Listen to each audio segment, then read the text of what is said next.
Welcome back to this special edition of NCBA's Cattlemen to Cattlemen.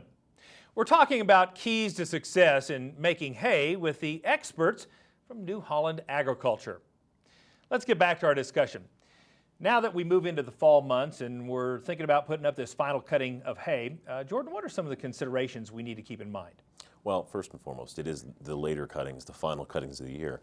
So the stand is obviously going to be the thinnest of the year. So one thing I like to tell producers to do is take a look at the conditioning system, take a look at the conditioning of the knives. Certainly if the crop is thin and light, a sharp knife is really going to be important to help limit blowdown, for example, to get a nice, good quality, clean cut so that you're not leaving hay behind in the field. The conditioner piece specifically, early harvests is very thick, it's very heavy, it's very lush. It takes a lot of intensity to do a good job of conditioning that crop for fast drying. Later season cuts, however, you need to turn that conditioner down a little bit, whether it's a flail tine system or a rubber roll type system. Back down that conditioning because you don't need to put that much conditioning into it because it is so light. You don't want to damage that stand and lose leaves, which is going to impact your quality. What would you add, George? Well, good point. And I think to Jordan's point, it's late in the year. Tonnage is down compared to what first cutting would be or even prior cuttings. And I think in looking at maximizing your rake, maximize the full working width of it. The tonnage isn't there, open it up all the way, produce a nice windrow, gather as much material as you can, save yourself some passes through the field with the baler, save fuel, save time that way, but really maximize your width of your rake. And from a baling perspective, Kurt, what would you add? I'm more reliant on George raking enough material together for me, Okay. making that nice uniform windrow. I think our windrow uniformity suffers a bit in those later cuttings. So we'd like to have a windrow that's the full width of the chamber of the round baler in the case of a round baler. I think that the other thing that we start to do is because of the number of minutes of daylight's going down on us, we're in a hurry. And since we're in a hurry, we probably ought to adjust the pickup a little bit more, make it a little heavier because we're traveling faster ground speeds because tonnage is down. That way I don't have skips and bounces where I miss crop. Outstanding. Jordan, you mentioned sharp knives. I know that's critically important. What would you have to share with our viewers about knives? Well, it doesn't matter if it's a sickle machine or a disc machine. A sharp knife is really essential to a nice, good quality cut. Our center pivot disc machines and our self-propelled windrows with Durabine heads have a quick change knife feature, which means there's really no excuse to ever have a dull knife again. Some folks talk about sharpening knives. That's something I definitely don't recommend because you can take the temper out of the knife, which certainly isn't going to make it last very long. So changing blades or knives is very important to maintaining a good quality cut. With a sickle machine specifically, probably should look at some of those adjustments on that sickle bar piece. If your clearance isn't set right on the knife itself, crop can hairpin wrap a little bit on that knife blade. So make sure those adjustments are set up, especially for those thinner later crops. Very good. George, we talk about raking, and sometimes people think of it as just some kind of mindless activity, but in reality, it can have a big impact on the quality of the bales, right? Oh, absolutely, huge impact. I mean, it's probably, like I tell a lot of people, the first step to building a good bale is building a good windrow. And that starts with a hay rake. I mean, that's a huge influence on Kurt's round baler, on his square balers. Really, and when you get late in the season compared to early in the season, there's some adjustments you need to make too in terms of volume. Kurt had mentioned windrow uniformity. That's key.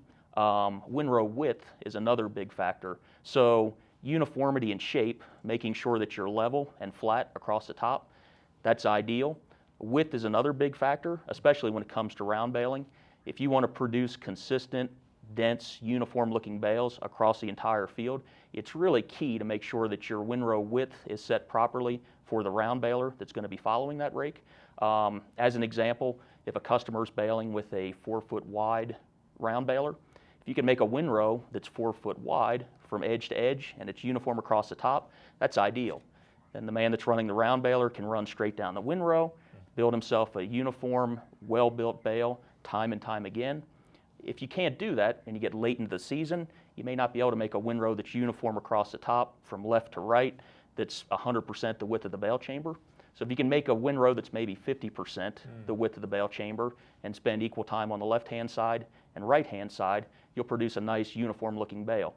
The worst thing I think that you can get into is if you produce a windrow that's, say, 75% the width of the bale chamber, you're always going to be filling the center of that bale. So no matter how much time you spend on the left and the right-hand side, the rake guy really set up the round baler man to be in a poor spot as far as building a nice high-quality bale that's uniform in shape consistently across the field. But we'll just blame it on the round baler guy. We can. But raking is certainly key. Yeah. So what are some of the adjustments we should be making to our rake? Sure. I think there's a number of different things.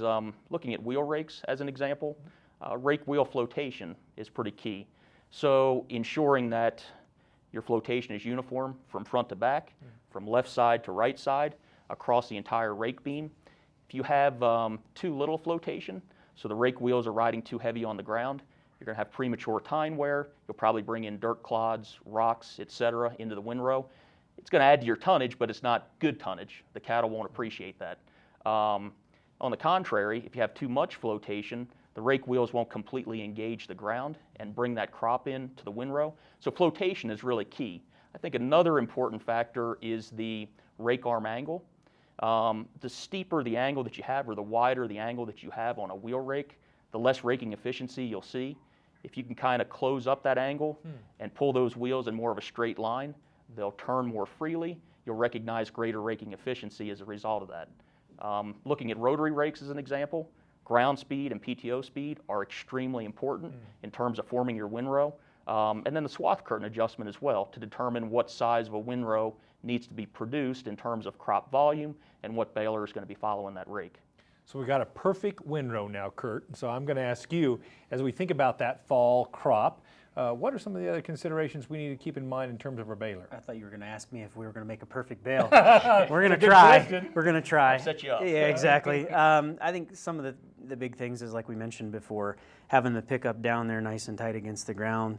If you're going faster in that lighter crop, let's make sure we put a little more weight on the pickup to keep the pickup gauge wheels against the ground instead of bouncing around. We tend to get in a hurry in the fall, and I see a lot of crop that's left behind because it's shorter, it's finer stemmed, it's usually pretty good quality, low ash content hopefully if we got the rake set right.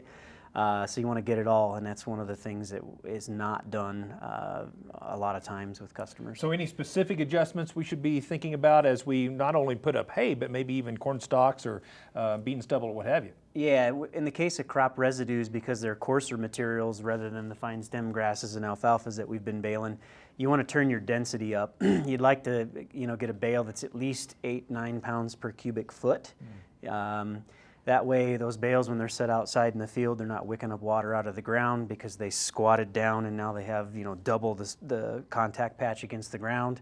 Yeah. By the same token, they're not absorbing a lot of water from, rains and snows and that kind of thing. And then if we get that density bumped up, we get a good bale shape to it. It might not hurt to put a little more net on it because that also helps repel water. And then where you choose to stack those bales. A lot of us are in a hurry, so they just go along the fence row, they go along the woods. If you pick a spot that's well drained, especially if you happen to have a gravel area to put them on, or better yet, even a building. A lot of us don't have buildings, but your choice of where you store things really affects things as well. Boy, I really appreciate this practical advice you give us. It's the reason that New Holland is known for your hay and forage expertise. We appreciate that. We're not done getting valuable insight on making hay and taking care of your equipment. If you'd like more information on any of our topics today, be sure to visit the website newholland.com.